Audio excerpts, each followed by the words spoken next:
Ay, perdón, Miguel. Yo no presento a los ponentes, solamente.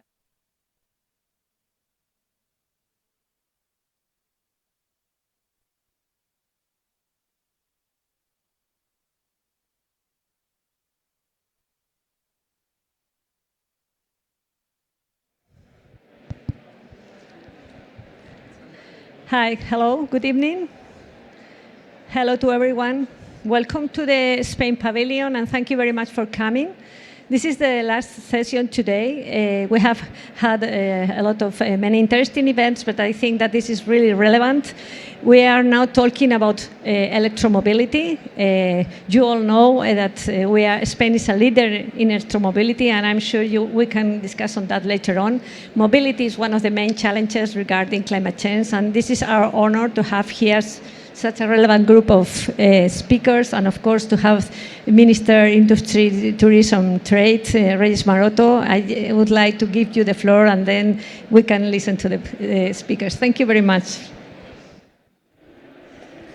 Good afternoon, ladies and gentlemen, and I welcome to Madrid, welcome to the COP25. I'm speaking in Spanish, and lamento tener que irme en un ratito porque tengo que inaugurar otra sesión también importante sobre el Fondo Verde del Clima, pero quiero primero daros la bienvenida a Madrid, a la COP25, en un momento importante, porque hemos, creo que, transmitido al mundo que la solidaridad de España con un país amigo, Chile, que tenía que celebrar esta cumbre, y por lo tanto hemos reforzado nuestro compromiso multilateral, importante en estos momentos, pero también porque la COP25 nos permite mostrar al mundo las capacidades productivas, y hoy vamos a hablar de ello, de nuestros sectores en este panel del sector de la automoción,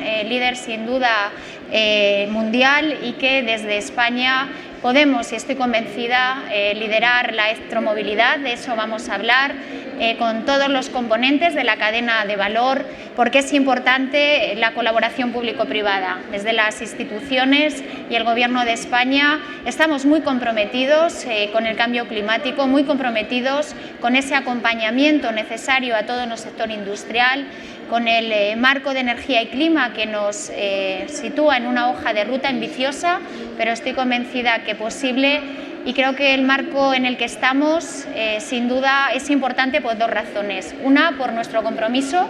Hoy si estamos aquí es porque nos estamos comprometiendo con el cambio climático, pero otra, y también muy importante, es porque hay que pasar a la acción. El lema de esta COP lo tenéis ahí: It's time for us, for the planet, es tiempo de actuar.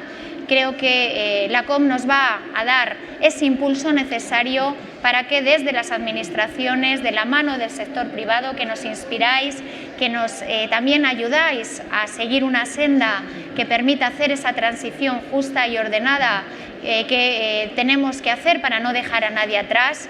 El reto climático es un reto sin duda que nos obliga a todos, pero es un reto que también nos obliga a trabajar con ambición, pero con prudencia, para que nadie se quede atrás, para que desde luego las industrias, que sois elementos tractores de la generación de empleo y riqueza, seáis inspiradoras de este cambio que ya se está produciendo, que vais a ver proyectos de cada uno de los panelistas que nos ilustran el cambio que hay que seguir, que nos van a permitir situar en la agenda un cambio hacia la electromovilidad que ya está en la agenda política, que ya está en la agenda de las empresas que hoy nos representan, y estoy convencida de que en la siguiente COP vamos a dar un salto cualitativo para que España se sitúe en ese liderazgo de una electromovilidad en la que vamos a trabajar.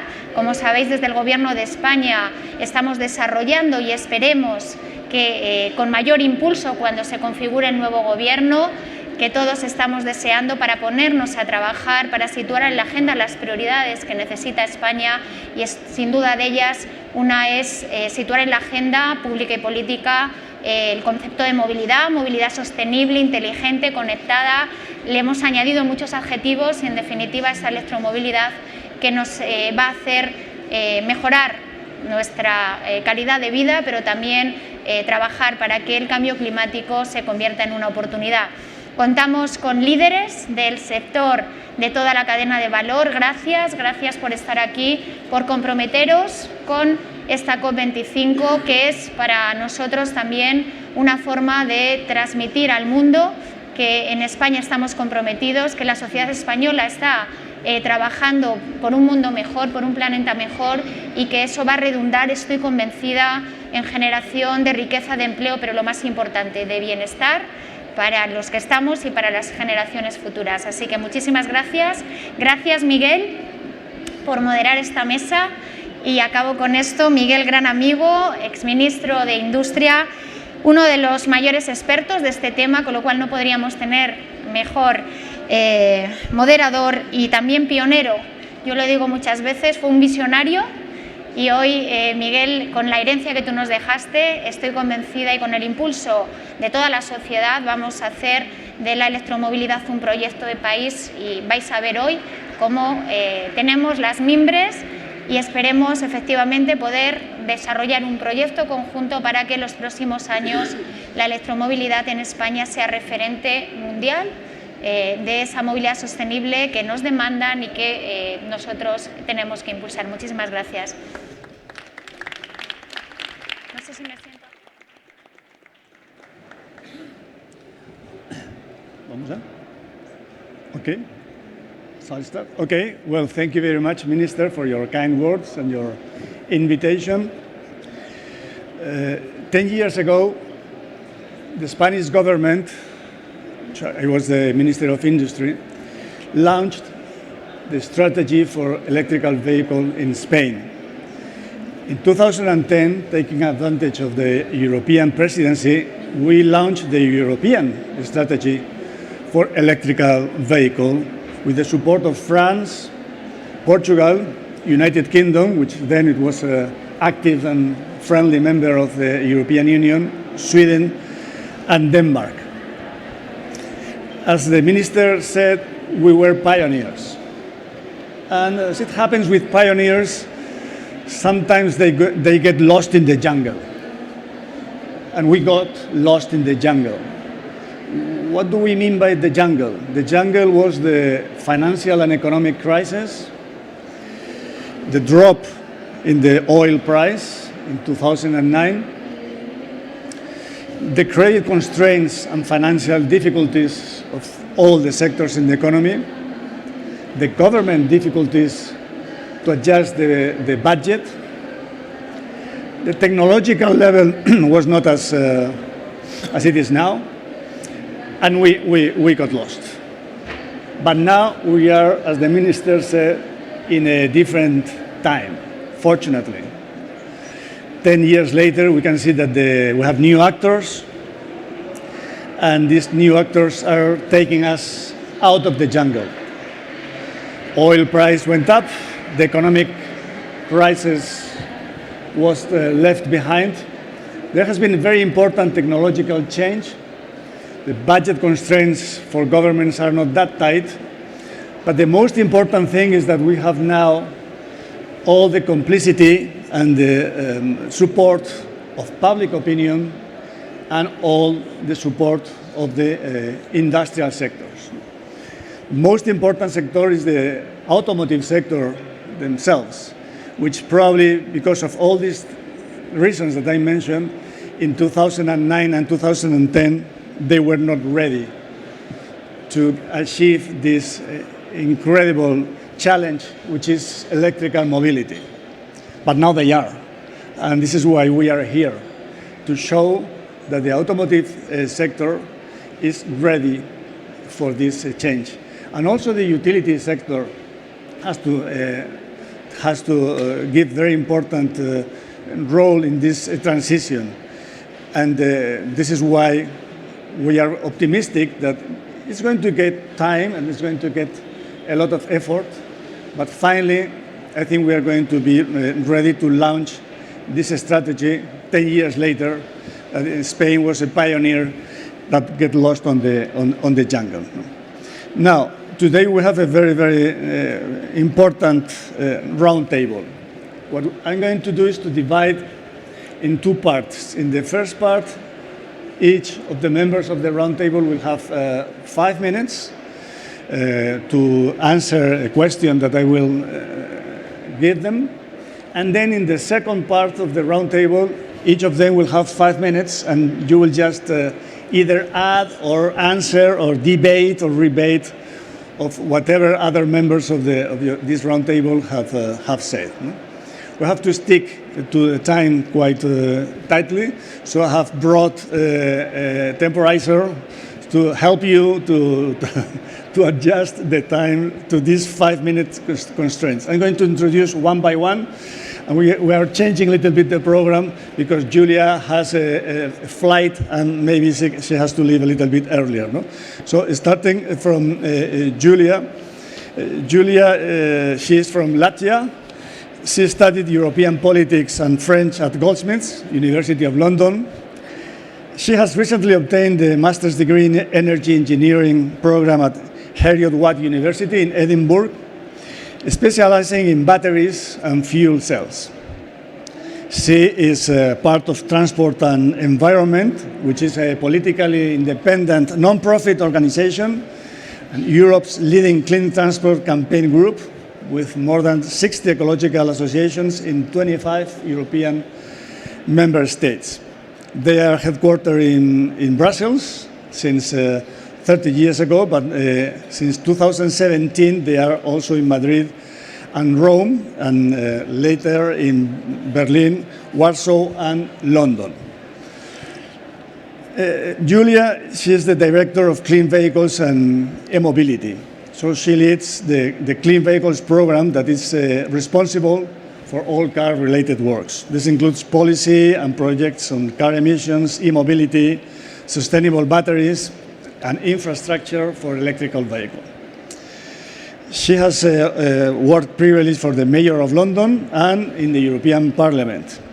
And during these 4 years in Parliament, she was head of the office and advisor to Fiona Hall MEP, and followed the EU legislation on renewables, energy efficiency, and sustainable transport in the industry, research, and energy collective. Now, Julia, I'd like to ask you about the rhythm. We have this very, very ambitious 2050 decarbonization schedule. We have some intermediate targets, 2030 and 2040. What is your opinion about this rhythm to achieve this ambition is the word, 2050 target? Do you agree that there should be binding commitments, targets in 2030 and 40? What is the role of the fiscal policy should play in this rhythm? And what is your opinion on the principle of technological neutrality, whether we have to be serious about it or we can leave it aside in order to try to get to this achievement easily? So first of all, thank you very much. It's a real honor to be here at this fantastic event with these fantastic speakers. It's really an honor.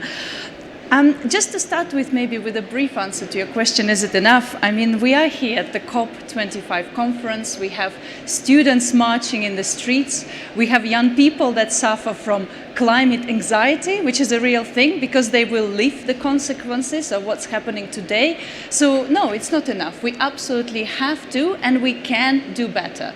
The good news when it comes to cars, which is most of us talking today, coches, right, in Spanish, is that technology is already out there. We can do it in cars. This is, if I may, an easy sector to go zero emission. If we want to be in line with what the global leaders agreed, the Paris Agreement, and stay well below 2 degrees Celsius, the last combustion engined car, which is run on natural gas, on diesel or on petrol, should be sold in 2030s. So in a way, Spain should really follow the lead of countries like the UK, like France, Sweden, the Netherlands, and many others, and set a date for a phase out of internal combustion engine. and no later than 2035. Why it is also important to do it now is that it allows us all to work together and put in place frameworks and skill sets and everything to be there in 2035. We can't start in 2034, it's too late. We have to do it now to prepare, because it is a challenge, that transition, but we just have to do it. So that's one. The second answer, especially about your question around taxation, absolutely to get there, we must have smart frameworks and policies to get us there. So the Spanish plan to have 5 million electric vehicles by 2030, great, but we cannot get there on the current taxation that is today in Spain. We must reform the taxation. It's important that we not only incentivize zero-emission cars, but we also disincentivize people from buying new gas guzzlers. And I'm not talking about that small petrol car. I'm talking about those big premium cars where you have to just put premiums and charges on those cars to be bought. In France, in Italy now, we have what is called a bonus-malus tax system. So Spain should follow the example and put in place bonus-malus taxation systems where, in a way, the subsidies on zero-emission cars are balanced out by the charges on polluting vehicles. So it's from a financial point of view a sustainable system as well. And another important point about taxation is to look at who today buys new vehicles. What are the segments of our economy where purchase price is not a problem? And you will find very easily that these are corporate fleets, for example, or company cars, as we often call them in Europe. There, it doesn't matter that electric car is a bit more expensive. People care about total cost of ownership of that vehicle. They care about taxation. So put in very smart taxation to get companies to acquire electric vehicles in their corporate fleets is a really cost-effective policy. It is also very good for social equity, because these cars will be available in the second-hand market much faster, 2 or 3 years later, and an average person will be able to benefit from that as well. So it's incredibly important to tackle that as well. I hear that, you know, in a good way, you know, we need to join forces and work together. So there is this sustainable mobility roundtable in Spain, or I'll read it in Spanish. Mesa de Movilidad Sostenible. Now, it's really important to join forces together, but we really need to be together. It shouldn't be just the car industry talking to their industry friends. It should be a real sustainability roundtable. We can learn from each other. We should work together on this challenge. Universities, research, academics, NGOs, all of them have something to add, and they should be part of that roundtable, as is done in many other countries. So we really work on challenges together and not just have same people who know what they're saying talking to each other. That's very important. Technology neutrality. Technology neutrality is one of these things that comes again and again. Look, it's great to invest in diverse technologies, but we shouldn't be technology blind. We should look at what do we need from the climate perspective, from technology perspective, what is there on the market, and this is what should be our technologies, the ones that will get us to zero-emission mobility. I certainly fear, and we really fear as transport as an environment, that Spain has a problem that not many other countries have in Europe. It's a gas problem. Natural gas vehicles are being incentivized not for right reasons. They cannot be called and get an eco label. If you look at evidence, a natural gas vehicle, so CNG, right, compressed natural gas, on its whole life cycle doesn't actually save so much CO2 compared to a petrol engine. It's very similar. On air quality, it actually has really dangerous small particles emitted. So we cannot and should not be simply incentivizing to switch one fossil to another fossil. That is not zero-emission future mobility, and that's really important. And last point, very briefly, around industrial policy. I think we should get rid of the old thinking that somehow climate policy and economic policy are at odds with each other. Absolutely not. If we look at the numbers, Spain, we purchased data of what vehicles manufacturers plan to produce. Spain will become from the 8th, so number 8, electric car producer in Europe today, to number 3 in Europe electric car producer in 2025. This is an opportunity. Almost 1/5 of all cars produced here will be electric. So we should combine our policies and industrial policy together. And in a way, the industry, what technology do you want the industry to lead on here? The technology of the future or the technology of the past, where sales are going down? And that's really important. Smart industrial policy, capture the battery supply chains, and really stimulate the future. Do not look at the past. There are many challenges. Fossil fuels, natural gas is one of them, but electromobility is an opportunity on all fronts. Thank you.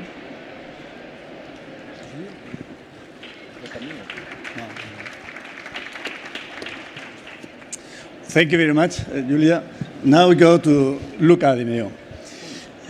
Luca he has a very broad bio. No? He is the executive chairman of SEAT since November 2015. He was born in Milano in 1967. This is because of the time, I guess. And he graduated in business administration from the Bocconi University. He has more than 25 years experience in the automotive industry.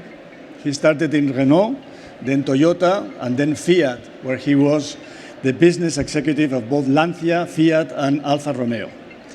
In 2009, he joined Volkswagen, being in charge of the marketing area of both Volkswagen and Audi. Besides being the president of SEAT, he's also the chairman of Cupra and administrator of Ex-Moba, the Barcelona Mobility Services, and the top executive of the Volkswagen Group in Spain. Now, Luca, you have a wonderful view of both Spanish and, of course, the European automotive industry. And the question is, regarding what the points suggested by Julia, is the European automotive industry moving fast enough?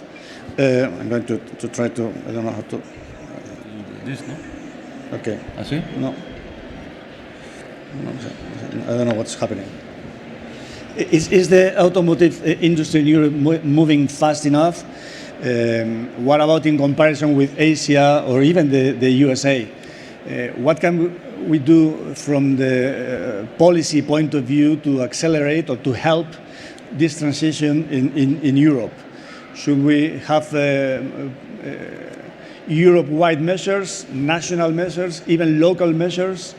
And what is your opinion also about these new electric mobility modalities, like, for example, car sharing, self-driving cars, the e-scooters, e-bikes, and so on in the urban areas of all the European cities?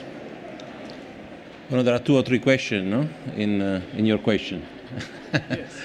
So, if we are moving fast enough, probably is never enough, no? I think that there is a clear acceleration in the action and strategy and the plans of all manufacturers. The legislation is coming, pretty soon. So, in January 2020, the clock is starting to tick. And you have some gates you have to respect, so everybody's rushing. I speak as a representative of probably one of the companies that has clearly decided to go for decarbonization and electromobility, because the Volkswagen Group, just as a reference, will invest something like 60 billion euros in the next 5 years on electric cars, 60 billion euros.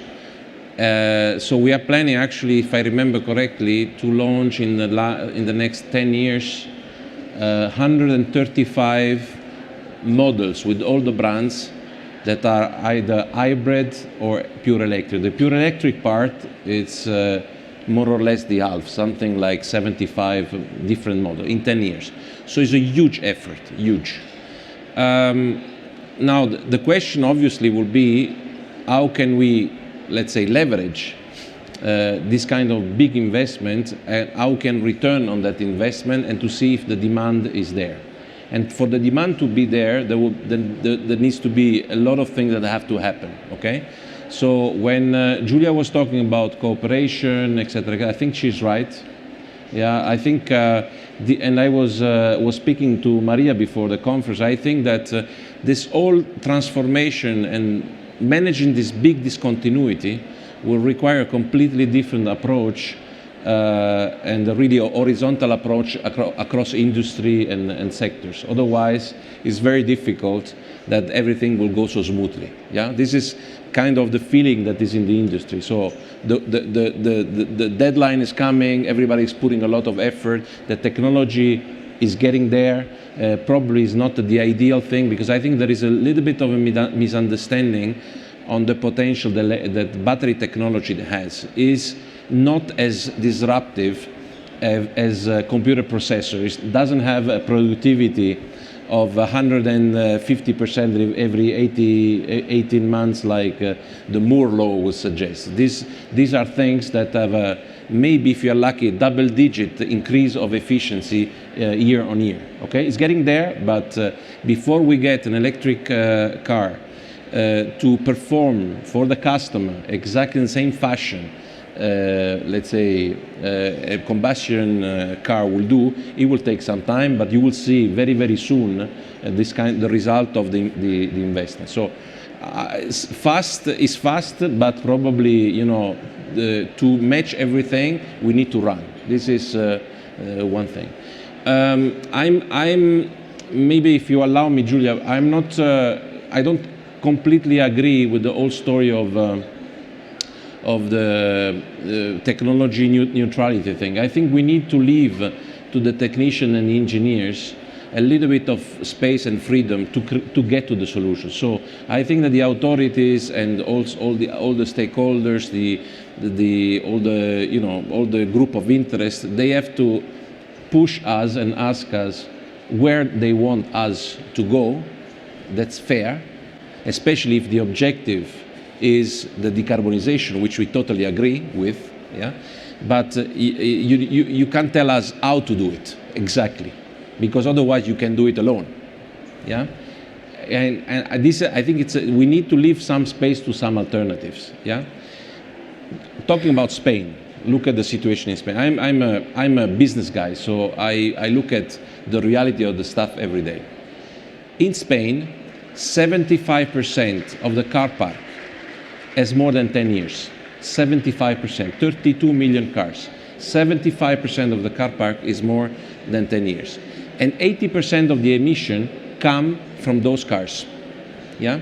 So, and many people run around with cars that are 15 years old. Okay? And I can tell you, if they could buy a super duper electro car of the last generation, they would do it. But probably they don't have the purchasing power to do. I totally agree with the story of the fleet thing and the company car segment. I think it's one of the areas where we can get an acceleration. But we also have to think to include, yeah, as the minister was saying, everybody in this kind of transformation. So maybe there we have a dissent, but in principle, I think we are, in line.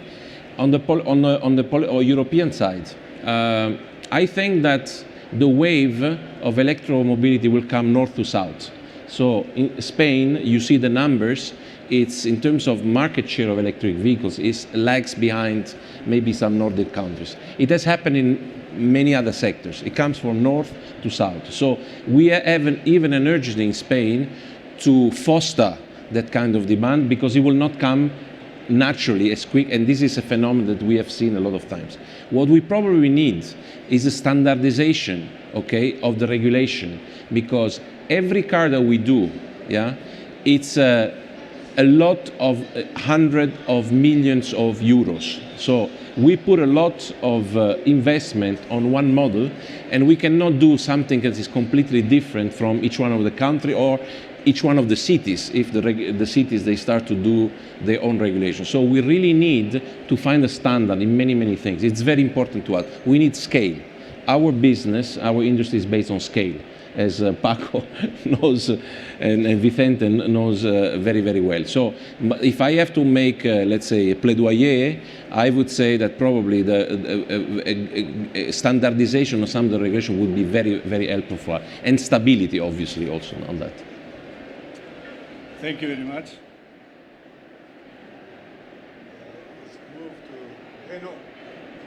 By the way, I didn't talk about either the Volkswagen Group or Renault Group because everybody knows them, but I will talk a little bit about the rest of the group. So I apologize if you don't listen to me to talk about your groups. They are so well known. José Vicente de los Mozos, he was born in 1962. He graduated from the Polytechnic University here in Madrid as an aerospace engineer. He also holds a master's degree in production techniques and an executive program in Stanford University. He joined Renault in 1978. In 1993, he went to France, where he occupied a number of positions in Renault engineering division. Then he returned to Spain with some responsibilities in Valladolid and Palencia. And in 2003, he joined the Nissan Motor Ibérica, becoming vice president in 2006. Now he left the group in 2008 and he joined Ficosa, which is also a very important automotive supplier, as chief operating officer. But he returned home back to Renault in January 2012 as CEO of Renault Spain. Now on September 2013, he was appointed executive vice president of the whole group, Renault Group, and 2 months ago, in October 2019, the board of directors gave a favorable opinion on his appointment as acting deputy CEO. Besides his very important role in Renault Group, José Vicente is chairing now ANFAC, which is the National Association of car makers, car and truck makers in Spain, and a very important group representing the whole industry. And thinking about this second role, what do you think car makers should do to adapt to this new reality, which is going to be electromobility? No? And what is, again, the economic policy more suitable for this adaptation? Because some people think we have, since the electrical cars are more expensive, the government should give direct aid support to consumers in order to make this purchase more affordable. No? I think that's not the proper view. The proper view is, as a little bit Lucas said, that we need a big scale. So you need support in the supply side, in the sense of making cheaper vehicles and at a larger scale. No? So let's, instead of supporting demand, support supply. What's your opinion on this debate? And also your opinion of how will the government focus on supporting specific technologies, or just put a little bit the debate we have here with neutrality, or just put all the focus on electrical vehicles? Well, first, thank you very much to COP25 organization to invite the Renault Group, because Renault Group we have long compromise about reduced emission. And Miguel, you remember 10 years ago when you were minister, the only car maker was pioneer with you was Renault. Okay, you know Renault, we have been pioneer in the world about electrical vehicles. In 2008, in 2011 we were the first car maker to produce electrical vehicle in Spain, and 2011 we have a range of products in vehicles in the group. Today we are leader in Europe with 22%, and more than 700,000 electrical vehicles are running mainly in Europe. It's very important to explain our Renault experience to answer your question, because you know in the last year many cars makers arrived, and everyone has a different opinion.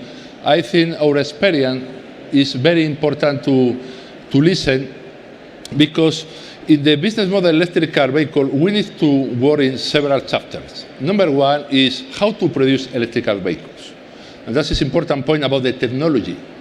We need to have the right platform. We need to have the right battery.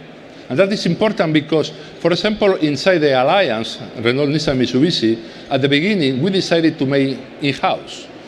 But later we discovered that we need to work with some key supplier in the world, mainly today in Asia.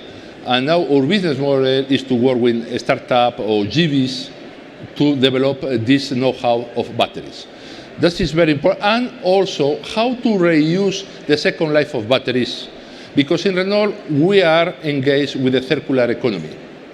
I say this because later it's very easy to translate to answer your question. What is the model we need to implement in the country? We need to implement that is running, that some car maker has made in other countries. And other chapter is the mobility, smart cities. Customers are changing. In the past, customer buy the car. Today, customer buy the car, customer buy mobility, and third, customer buy mobility by minutes. That's car sharing. That is very important, and we have experience in Renault with more than 7,000 cars, electrical vehicles in Europe, mobility with 2 business models. For example, Move in Paris or City in Madrid, that we are collaborating with also Ferrovial and Iberdrola, because it's very important the other stakeholder arrive to this mobility. Thus, for me, the main message is we need to have support. Car makers have experience how to work in this smart mobility. An important point is we want to achieve the objective of COP21 and now COP25 and the other COP25. Speed is the key point to implement. What are the two main today resistance to develop EVs in the big city? Number one is infrastructure. We need the right infrastructure in the cities. I discussed with Miguel before to entry. If Spain in 2009, you have listened, today will be the leader in infrastructure. Because that is the first point. Second point is to have confidence customer. We know the autonomy battery. We need time to have the right autonomy. For that, it's very important to integrate affordable electrification. That's it. For example, in our case, we have announced the very key car successful that Clio, Captur, and Megane will implement this electrification. And in fact, will be in Spain the first car maker to produce electrified car in 2020. That is important point to answer this new smart city that is very important to collaborate. In this, you say before, it's very important to talk about the tax. I think it's very important to charge the tax car, not to buy the car, the emission. And last point also is important, not only people talk about CO2 emission, about the product. It's very important industrial footprint. During many years, I have been responsible for manufacturing. Today, Renault, we are in the top 3 car makers globally to give the less emission CO2 at the atmosphere. That is very important. We need to work in very clean environment. More and more people in the future, they will work in company very clean. And for this, it's very important to have clean in all the model of the value chain. For me, this is important to integrate this in our business model. And for example, in Spain, it's very important to build this business model with other authorities and the other stakeholders. Because in the future, car making become only one actor of the total value chain of this electromobility. Well, thank you very much, José Vicente.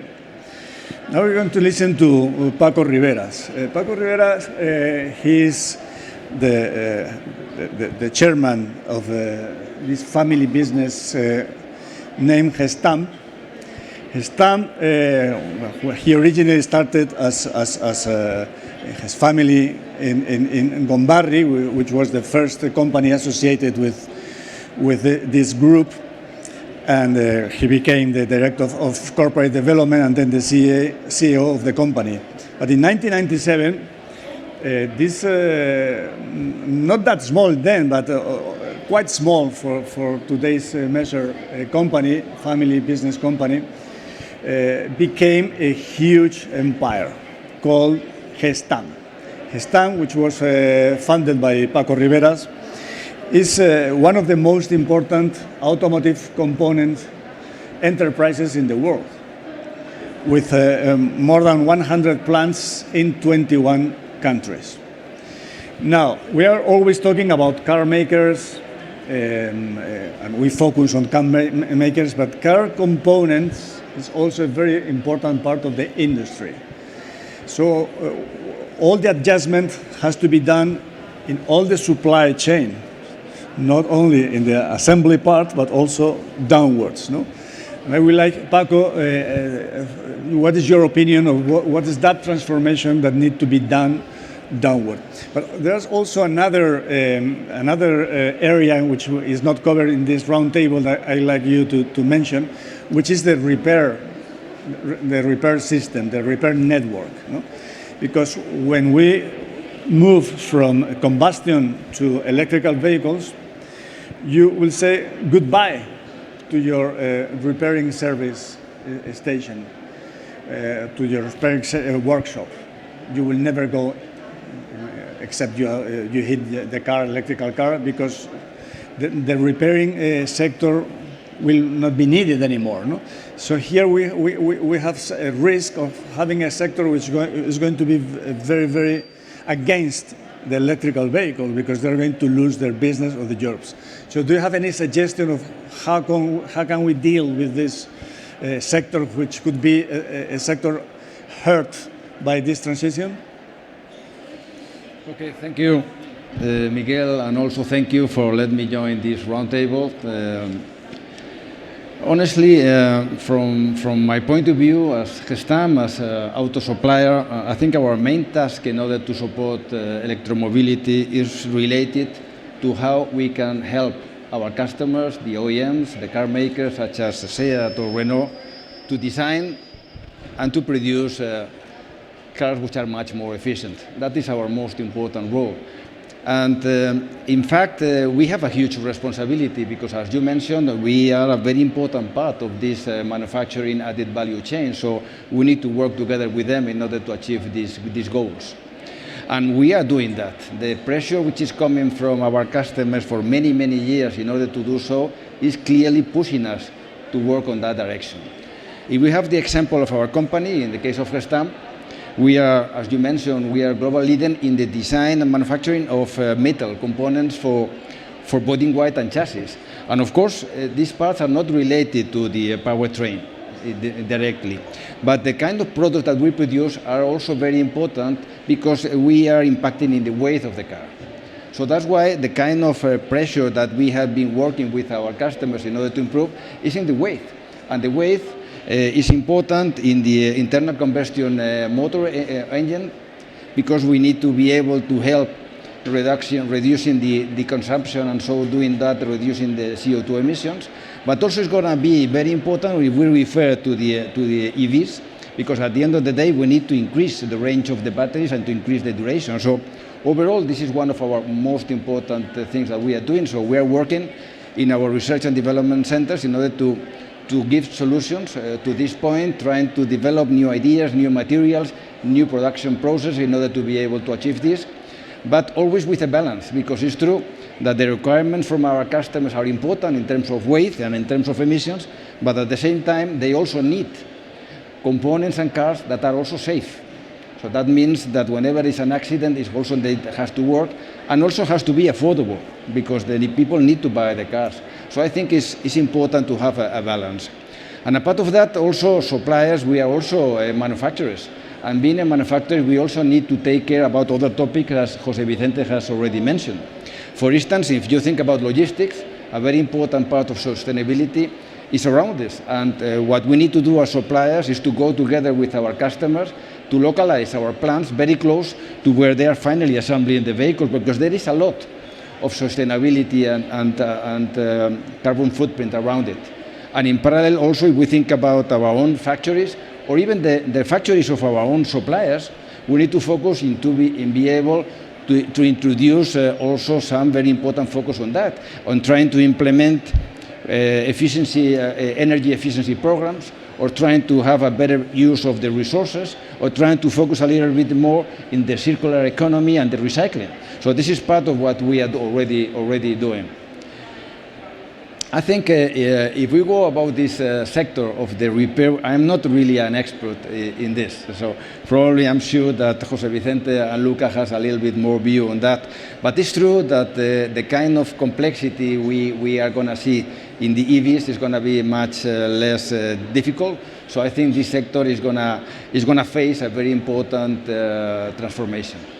It is clear that it's going to be like this. It's not only the repair sector, also I think everything around the second-hand market is going to change a lot, and especially during this transition, moving from this moment where basically everything is around internal combustion engine, moving to the EVs. And maybe thinking about the issue what you raised, Julia, around the speed, I think sometimes we also forget that we need to be able to do as much as possible. But for instance, if we think about the batteries, in the case of the batteries, I think there are many things that today are still open. Technology is evolving very fast. And if we think about technology, we are talking about what is going to be the cost of the battery, which today is a real problem. What is going to be the range of the cars that we can have. We are talking about solid-state batteries, but we still don't know where it's going to happen. And not everybody is talking at the same time what is going to happen with the recycling of the batteries and where we are going to find this kind of specific raw materials or minerals that we need in order to be able to produce them. So I think from my point of view, the speed maybe is never enough. I think in terms of the battery plants, we see that everything is really moving and is moving fast. And I hope that in the future, here in Spain, as far as we are able to produce 3 million cars, I hope that I am going to see in the near future a battery plant in Spain in order to be able to have our part of the cake, no? So basically for me, we need to go very fast, but we need to be smart going fast. And in the meantime, we need to push for the best. But in the meantime, in the next years to come, as Luca has already mentioned, we need to use what we already have, and to have the current efficient vehicles, which are, I think, much more efficient than the rest of the cars with more than 10 years or 15 years that are today in our roads. Thank you very much. Thank you very much, Paco. And now, last but not least, we have the electricity company. Electricity company is very important because for two reasons. One is because we need clean electricity, otherwise if we have electric cars with dirty electricity, we haven't done anything, right? It will be a very good business. And the second importance of the electricity is the charging infrastructure. Consumers say that we have three questions about electric vehicles. First, the cost is very expensive. Second, the range, the autonomy, it's too short. And third, the anxiety for recharging. No? Recharging the vehicle is crucial, and I don't know where to do it, how much does it cost, if it's needed for whatever reasons, where do I go, etc. To answer all these questions, we have Iberdrola, Ángeles Santamaría, which is the CEO of Iberdrola. She graduated from the University of Comillas, ICAE, as industrial engineering, and she completed the general management program at the University of Navarra Institute of Higher Business Studies School, IESE. Since February 2018, she occupies the position of CEO of Iberdrola Spain, managing more than 50% of the installed capacity of Iberdrola in the world. She has been in Iberdrola Group since 1996. She has been leading Iberdrola Renewables team as operating director, and she was promoted then to Director of Exploration and Technology, and then the Director of International Iberia International area of Iberdrola. Now, I know that the question of renewable energy and clean electricity is important, but we want to focus on this roundtable on the charging infrastructure.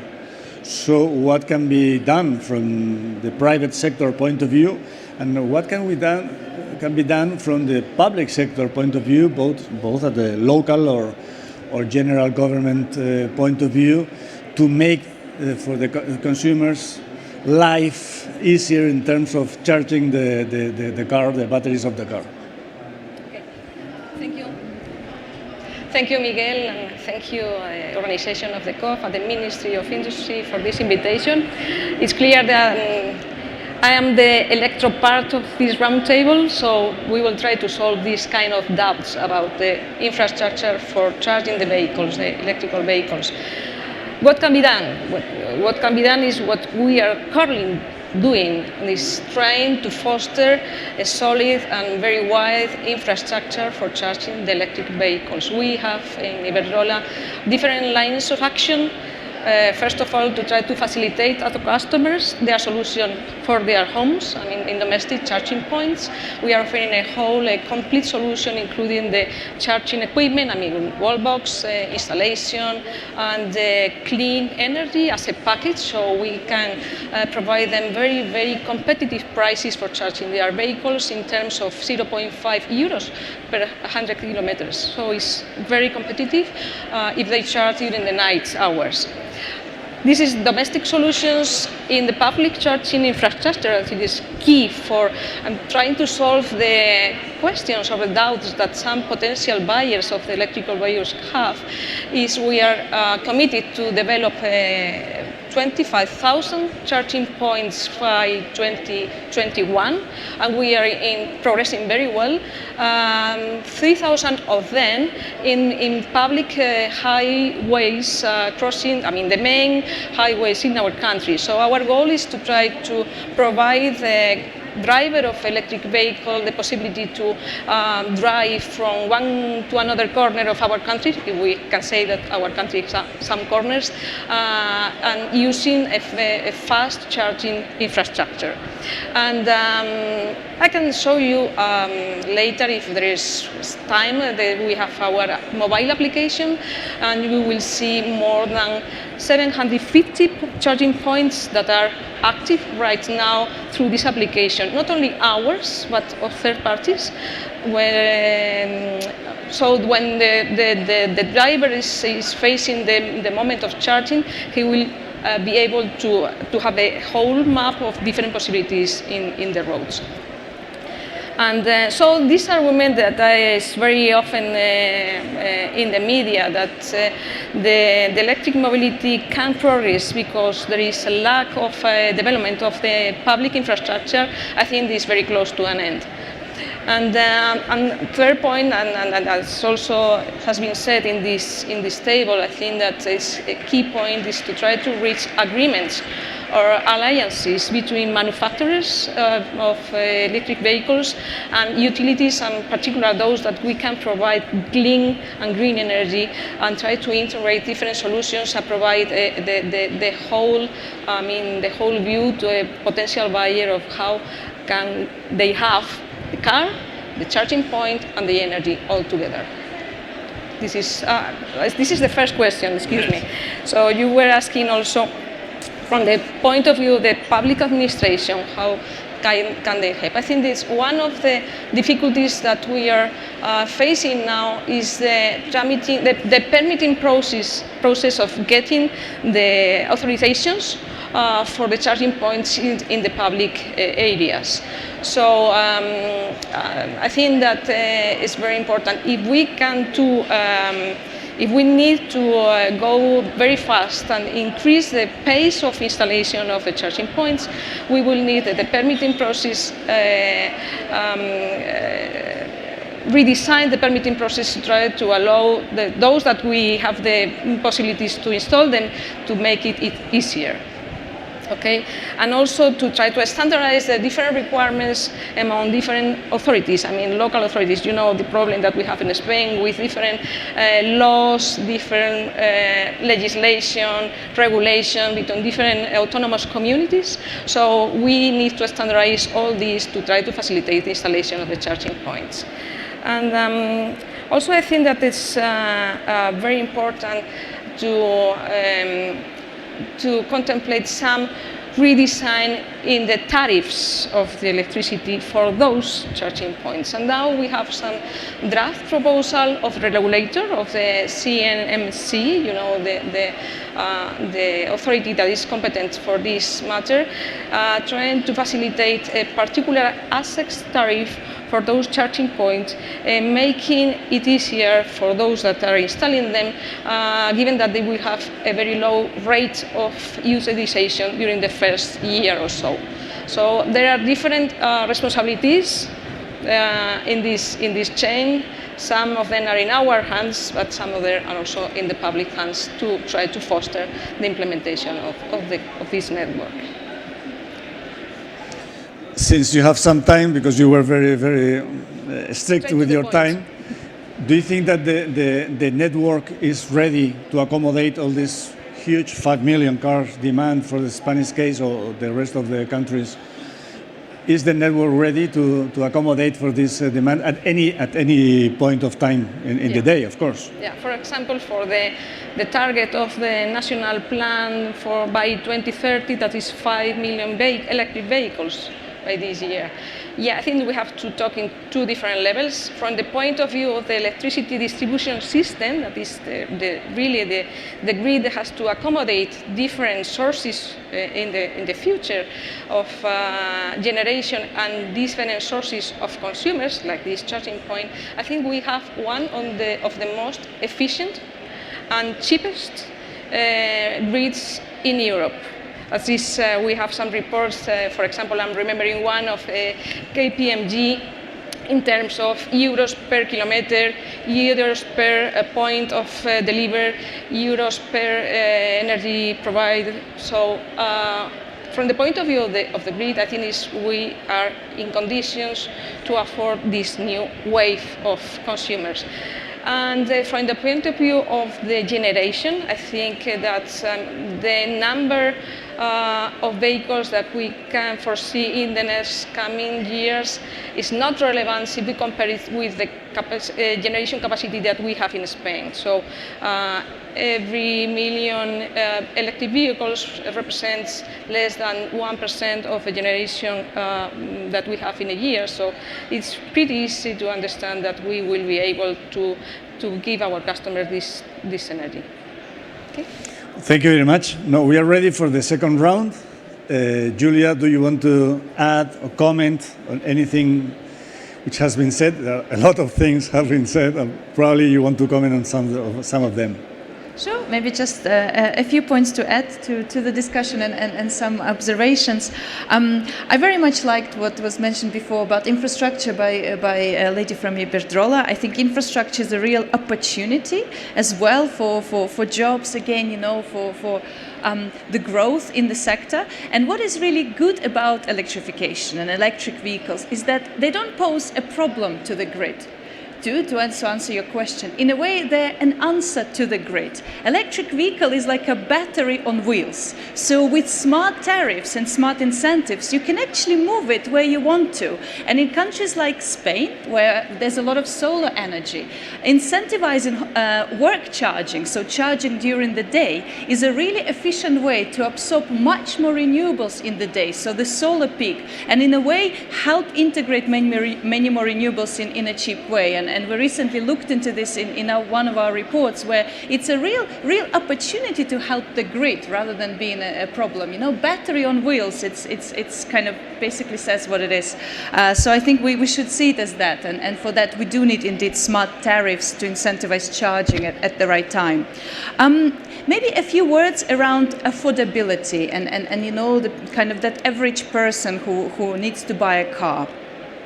First and foremost, I think it's really important that because we will now see the scale and many more models come into the market. So the supply is coming. Vehicles will be much more affordable. I mean, vehicles by the Renault Group, by SEAT, for example, are now coming sometimes less than 20,000 euros. This is comparable to a new diesel car bought by most people. But we also have to be really honest with ourselves. And I come from Eastern Europe and I know all about an old electric, old vehicle fleet. The person who today has a car which is 10 years old, most of the time cannot afford to buy a new car, whether it's new diesel, new petrol or new electric. These people benefit from the second-hand market. So we should not be somehow fooling ourselves that, these people will go for new diesels and rich people will go to new electric. No, it's the same part of the society that buys new cars. If we're really honest about that disadvantaged communities, we should be thinking not about providing them with new cars, but providing them with mobility. For example, having shared fleets of electric vehicles, as is being done in Spain, for example, in some villages. So we actually give them the opportunity to share vehicles because they cannot afford those cars anyway, and that's also important. And my last point would be just to talk about this idea of what we talked about, speed of travel. I agree on an academic level that, of course, we should give time to engineers to think, we should all consider what's best. But the issue is that we just don't have time. Climate emergency is the existential threat out there. We don't have time to sit and decide what's best. We have to act. And we have technologies, zero-emission technology in the car sector. So we should just deploy it faster. It's not about investing in R&D, it's doing what we can now. Because we at best have another decade to act. After that, it's simply too late, and what's coming and what's happening with our planet is irreversible. So instead of academic, let's go there, let's go on the ground, let's put policies and let's get vehicles clean up. Thank you. Thank you very much, Julia. Luca, do you have remarks, or I can ask you questions if you prefer? Yeah, ask me a question. It's good. You escaped the question about whether Asia is going to take the market in the world. Mm-hmm. And this is a matter of concern not for Spain, but for the whole European continent. No? So do you think that there is a threat that if we don't move, you don't move quickly, there is this risk that the Asian competition is going to sweep the current industrial automotive sector in Europe? Well, assuming what I said at the beginning, that we are clearly trying to, let's say, fight the idea that our group will not be competitive in the future, also in the technology. We are investing a lot on that.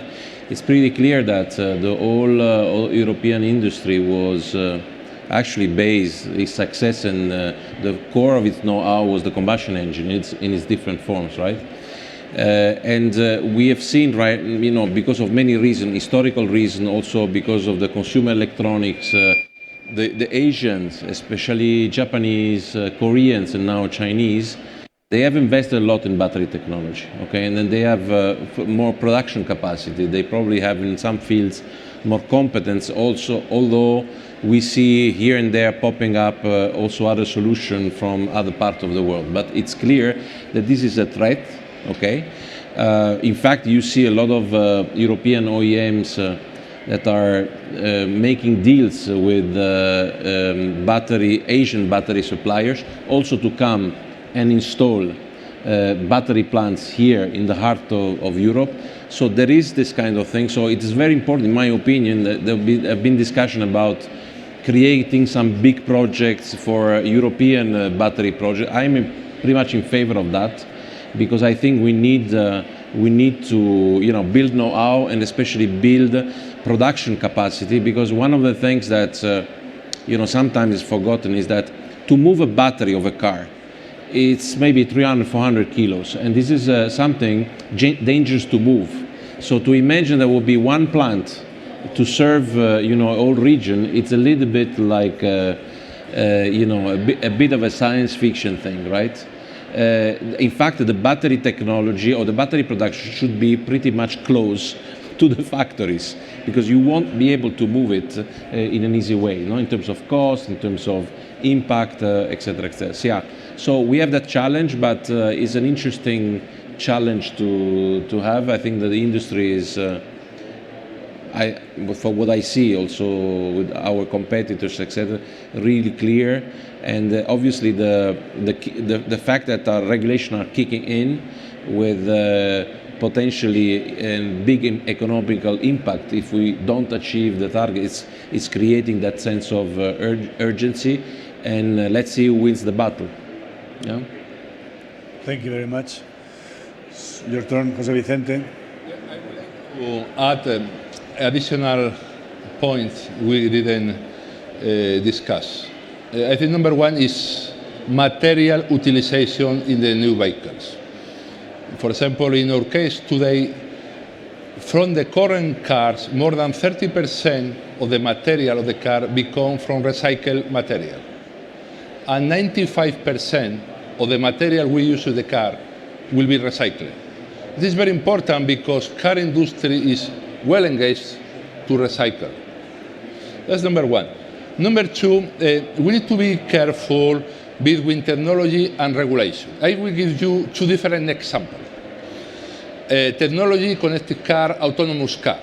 Today, technology is more advanced than legislation. For example, in Spain, we have autonomous 2 on the car, but we cannot put out the hand from the wheel. The legislation is behind the technology. We need to be careful because today, for example, for regulation, more than 50% of the CAPEX and R&D go to take the regulation. For example, in our case, more than 30,000 people has been reskilling in electrical car and all the value chain. And we need to be careful because from 2020 in Europe, market will be regulated with the bonus malus. We need to be careful with the right speed of the market because not all the car makers are at the same position, and we can create some employment problem. Because if we can push electrical cars, at one moment we have too many cars, and that will have big impact in the residual value. That is very important for now Euro 7 implementation to analyze a very good PDCA about Euro 6D full experience.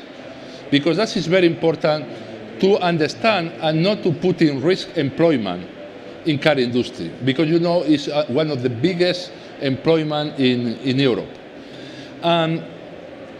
Last point also is important is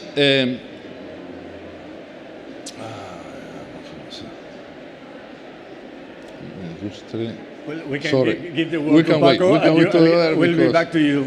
Paco, it's your turn. If you want to add something. From my point of view, we have already stated many of the points. I think adding to the point, I think we are all convinced, and I think the car industry is doing a very important effort already for many years, moving from standards in terms of emissions, which were completely different, to the ones we have until now.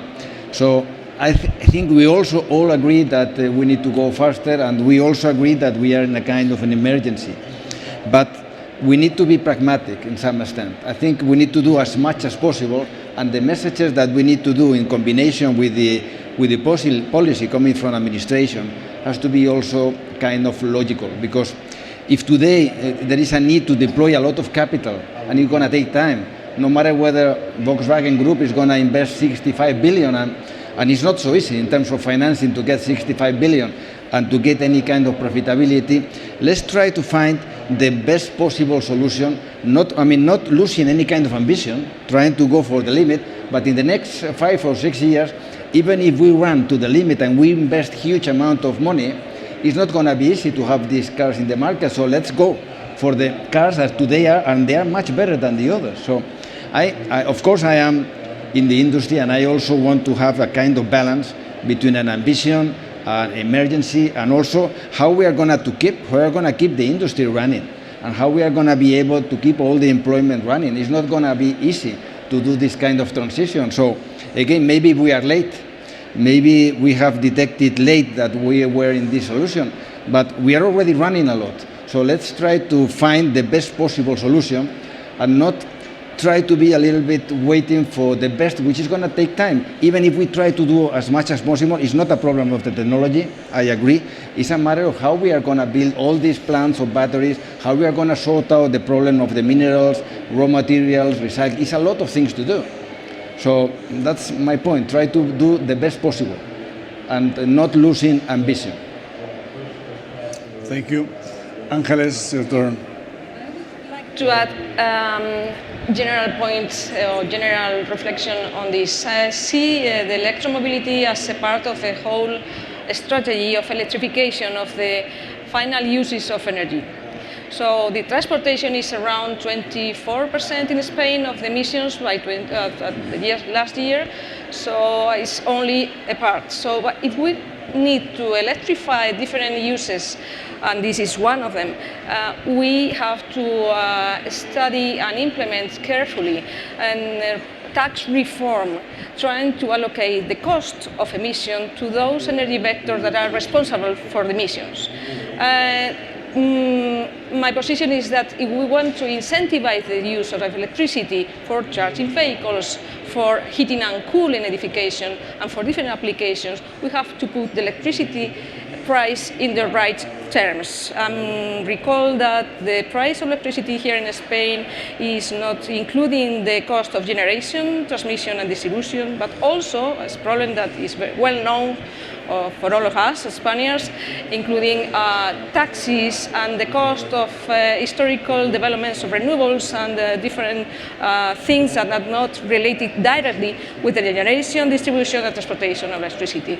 If we want to incentivize electricity for charging electric vehicles, we need to study and implement a real tax reform based in the principle of who pollutes is who will pay.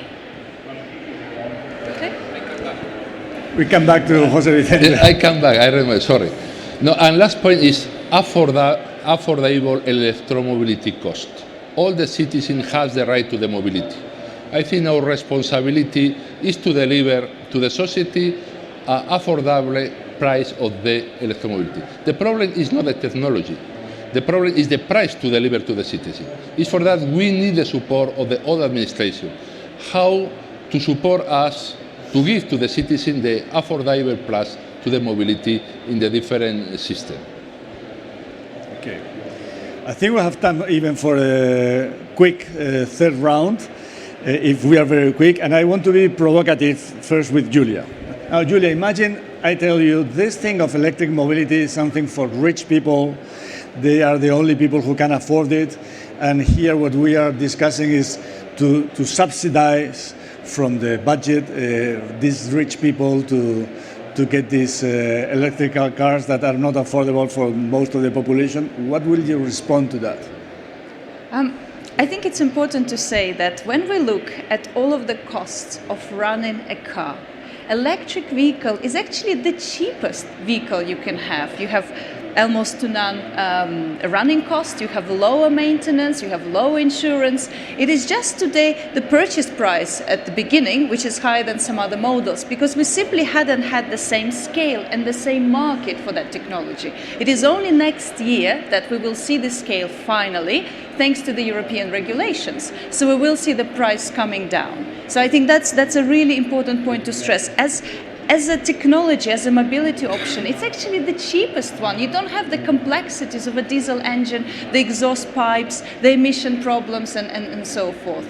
But the second one, I think, indeed, it's what I mentioned before. We should think about it as a mobility rather than everyone having a private car. Now, I'm not going to say that everyone in this audience will have, I don't know, a Tesla SUV that it's coming out. That is not the point, and that's just how the society works. But we should be providing zero-emission mobility to our society, not a vehicle. And that's why, for example, working in areas where today there is no mobility, providing either electric shared transportation, electric public transportation. So combining the social and the mobility policy together is an answer to that.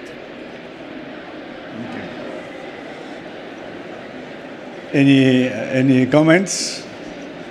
No, additional comments? For us, Luca, you are talking very little today. What's happening? Well, no, I'm listening. So many interesting comments. No, I think that she mentioned shared mobility, yeah? And a few years ago when I was working in another brand, I had the feeling that was probably not the right thing to do. Also because it was kind of difficult to see how to make money with that thing. Because at the end of the day, a strategy for a company, for an executive of a company to engage time, resources, money, people into projects that are not profitable, normally this kind of strategy, they have very short legs, right? So you do it 1, 3, 4 years, and then you abandon that. So the key thing is how to make money with shared electric mobility. So at that time, 6, 7 years ago, I said, we don't engage on that, okay? We don't need that. And in fact, I was right, because nobody has proved, apart from a few exceptions on some cities, the shared mobility platform can make money, okay? And then you ask yourself why this thing doesn't make money. And you look at the P&L of a mobility platform, you actually have 3 blocks. One is the parking you have to pay to the city hall. 2 is the cost of operation, which is mainly moving cars, because you have to send 2 guys on one side of the city so that one guy comes back and puts the car where there will be demand. And the third thing is amortization of the assets. And most of the mobility platforms are using vehicles that are actually over-engineered for the service that they have to provide, that moving maybe 3-4 kilometers, 1 or 2 person from A to B, okay? But now, after a few years and the technology has evolved, I start to see the opportunity that one day this kind of things could be profitable. Because you need a car that is engineered for that, or a vehicle that is engineered for that. That's why, for example, kick scooters and e-scooters are pretty popular, because it's just like something that is not over-engineered. You don't move 1.5 tons of metal and plastic to move one person. It's pretty efficient in terms of footprint.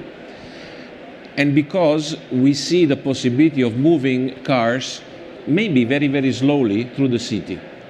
If a car moves alone, even very slowly, even in some controlled environment, and they are small, so they don't cost a lot of money, we see the possibility of reducing the cost of operation of this kind of thing 65%, okay? And then you see the business model. And I see also the purpose for a brand like ours, that in this country actually democratize transportation. And 60, 70 years ago, we were doing that using the hardware solution, which was to give to the people the cheapest possible car. Everybody knows here, because everybody had one in the family and grandfather, etc.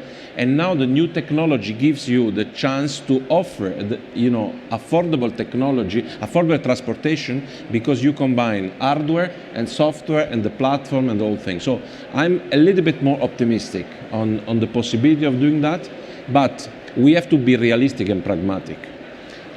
This kind of shared mobility platform, they actually work only, and this is our experience, I don't know if what Vicente knows, because they also have a lot of activity in this sense, in places that are, in cities that have at least 1.5 million inhabitants, and with a certain level of density. And in Spain, there are 2 places that respond, that tick all those 2 boxes. One is Madrid, and the other is Barcelona. What are the people doing in Zaragoza, in Murcia, in Salamanca, in Valladolid? Because below that size, it would be very, very difficult with the classic car sharing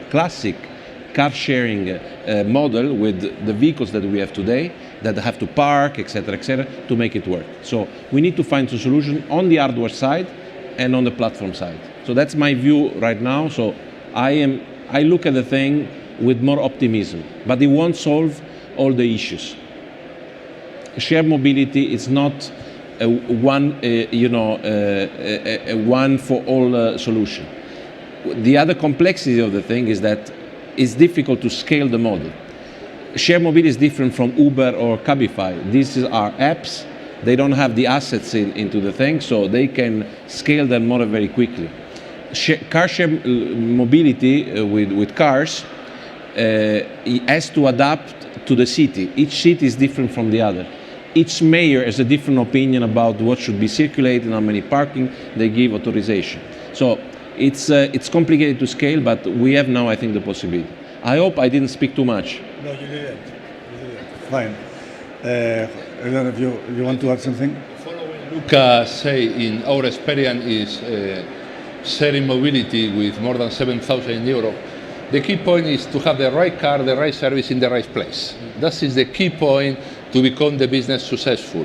And in our case, we advance about the future. For example, robot taxi, that's the mobility without driver, the last mile mobility.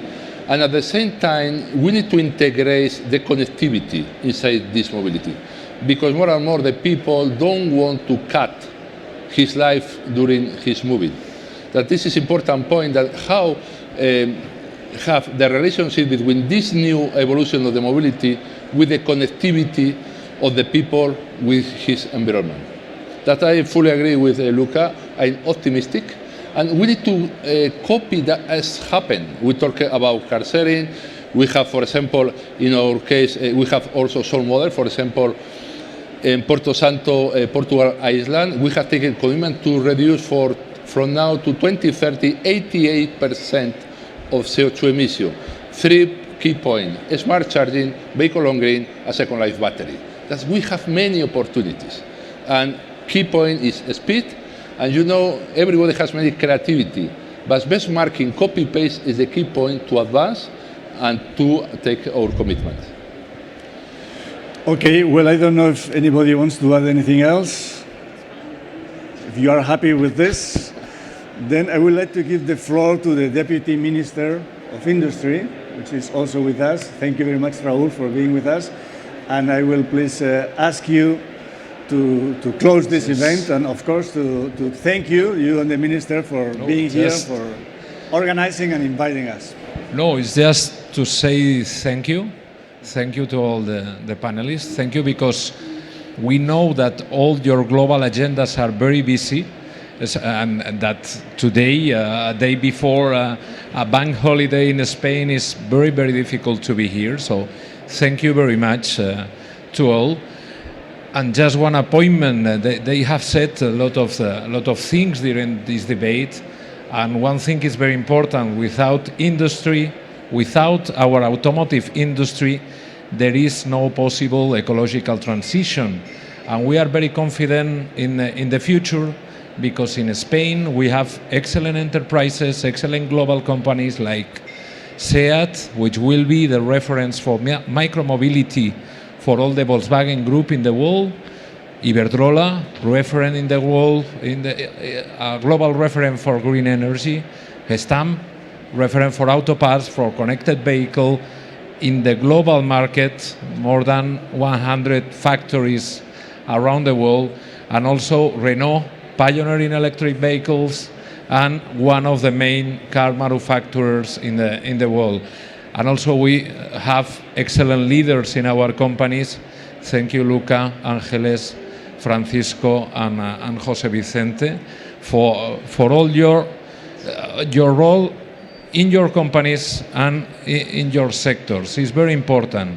And we are also confident that because of that, with hard work, with neutrality, with commitment, and also with private-public partnership, we are absolutely sure that we will improve our planet. That is the leitmotif today, but we will improve at the same time our competitiveness, our industry competitiveness in the world. So thank you very much. Thank you. Hemos cumplido el horario, ¿eh?